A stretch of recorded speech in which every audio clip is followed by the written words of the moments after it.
kompetensinya. Ini loh cirinya kemampuan yang dimiliki orang-orang kritis.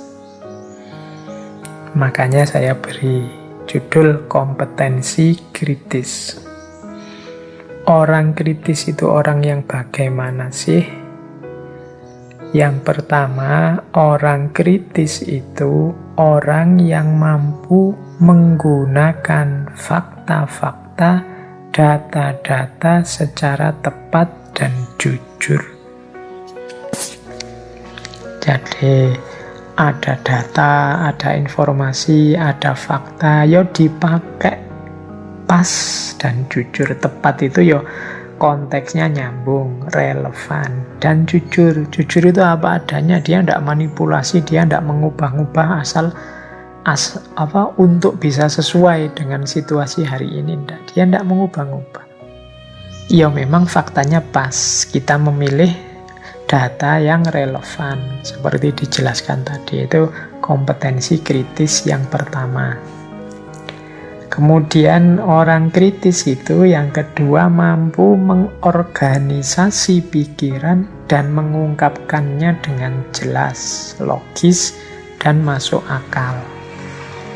Jadi, yo gampang-gampangannya pinter bernalar, pinter mengelola pikiran, dan pinter menyampaikannya. Kemudian yang ketiga, orang kritis itu mampu membedakan antara pikiran yang logis dan valid dengan pikiran yang tidak logis dan tidak valid. Jadi orang kritis itu bisa menilai, oh ini masuk akal, kalau itu tidak masuk akal. Nah itu berarti orang ini punya kemampuan kritis. Banyak orang yang tidak bisa menjudgment ini masuk akal, ini tidak masuk akal itu. Mungkin karena terhalangi oleh ambisinya, terhalangi oleh idolanya, terhalangi oleh apapun, sehingga dia tidak bisa membedakan ini logis atau tidak logis, ini masuk akal atau tidak masuk akal, ini valid atau tidak valid. Nah, kemampuan ini menunjukkan kita kritis, kalau mampu melakukan yang seperti itu. Kemudian yang kelima, mampu mengidentifikasi kecukupan data. Ya kalau ini orang yang kritis itu bisa menentukan ini datanya sudah cukup apa belum. Alasan yang mau saya sampaikan ini sudah memadai apa belum. Nah ini kalau orang kritis mampu melakukan itu. Kalau kita kesulitan di sini ya berarti kita kurang kritis. Saya tidak bilang tidak kritis ya, karena insya Allah kita punya daya kritis di level kita masing-masing. Nah di antara cirinya tadi mampu menilai cukup, oh ya kalau alasannya itu cukup sudah, argumennya itu, datanya itu menurut saya sudah cukup. Tapi kalau masih ini belum, misalnya problem mengapa orang se-Indonesia sekarang mudah marah misalnya, terus datanya hanya dari grup WA teman-temanmu sendiri. Di grup WA saya itu isinya orang marah-marah terus hari ini. Nah, ya kalau datanya seluas grup WA yang maksimal paling isinya berapa orang, mungkin belum signifikan, belum cukup untuk menyimpulkan sebagai dasar untuk orang Indonesia. Nah, oke, itu kompetensi kritis yang keempat. Yang kelima, mampu menyangkal argumen yang tidak relevan dan menyampaikan argumen yang relevan. Relevan dan tidak relevan saya jelaskan tadi ya, sesuai dan tidak sesuai, cocok atau tidak cocok dengan situasi saat ini. Argumenmu luar biasa sih, masuk akal ya, tapi untuk situasi sekarang tidak cocok, tidak sesuai. Hari ini orang sudah tidak percaya yang seperti itu lagi. Manusia hari ini tuh butuhnya apalah gitu ya kalau berargumen.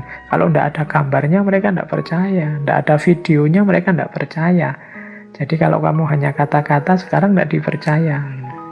Atau begini, kalau hari ini itu engkau dianggap benar kalau followermu ya minimal 1000 lah. itu baru kamu dianggap punya power. Tapi kalau kamu tidak punya follower, ya hari ini jangan marah kalau pandanganmu dibantah dan lain sebagainya. Ini namanya mampu menunjukkan relevan atau tidak relevannya argumen. Kemudian kompetensi kritis juga adalah mampu mempertanyakan suatu pandangan dan mempertanyakan implikasi dari suatu pandangan. Mempertanyakan itu ya mungkin setara dengan menggugat. Cocok ndak itu? Kok kamu berpendapat begitu?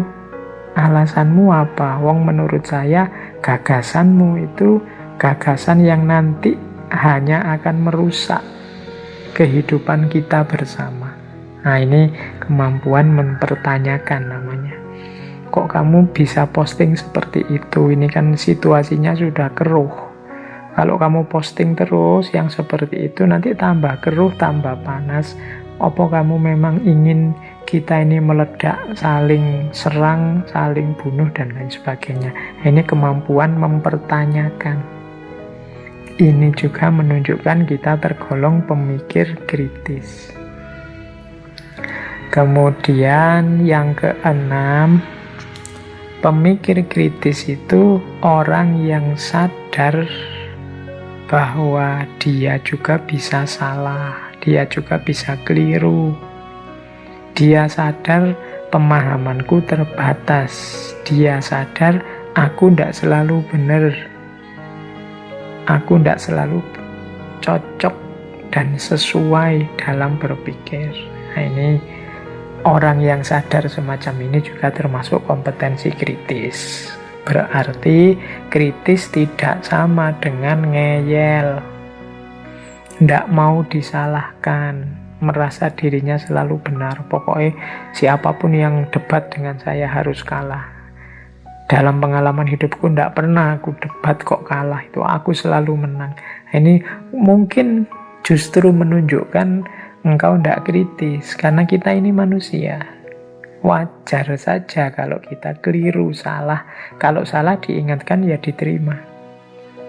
Nah, ini kalau kita punya kualifikasi seperti ini, ya berarti kita masih tergolong orang yang kritis. Oke, ini kompetensi kritis. Yo, mari kita tengok diri kita. Kita sudah punya kompetensi yang saya jelaskan ini apa belum? Kalau belum, apalagi ini teman-teman para akademisi, ya monggo latihan untuk kritis. Karena pengembangan diri dan juga perkembangan ilmu itu tergantung banyak pada kemampuan kita berpikir kritis. Oke, baik.